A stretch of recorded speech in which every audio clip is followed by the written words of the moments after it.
Welcome, in this video we will see SearchSploit in Linux. So basically what is SearchSploit? SearchSploit is a command line search tool for Exploit database that also allows you to take a copy of Exploit database with you everywhere you go. SearchSploit gives you the power to perform detailed offline searches through your locally checked out copy of the repository.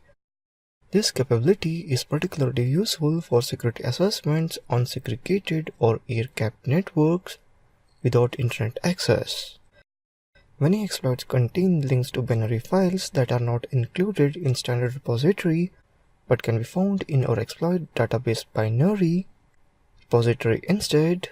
If you anticipate you will be without internet access on an assessment, ensure you check out both repositories for the most complete set of data.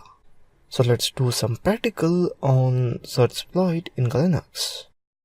Open up a terminal in Linux and type SearchSploit -h.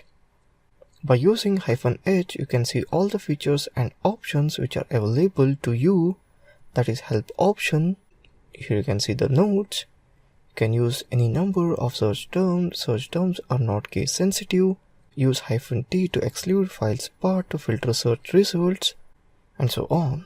Next type SearchSploit -t Oracle Windows. Here you can see the exploit title.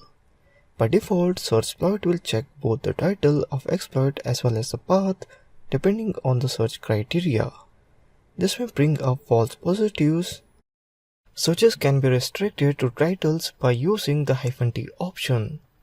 And next, type search exploit WordPress mail list. By default, SearchSploit highlights the search terms in the result when they are displayed to the user. This works by inserting invisible character into the output before and after the color changes. Now if we were to pipe the output and try to match a phrase of both highlighted and non-highlighted text in the output, it will not be successful. Then next, type SearchSploit -39446. So now that we have found the exploit we are looking for, there are various ways to access it quickly. And now type SearchSploit -p 39446. By using -p, we are able to get some more information about the exploit. And next, copy the complete path to the exploit onto the clipboard and paste it here. We can see that too many arguments are passed.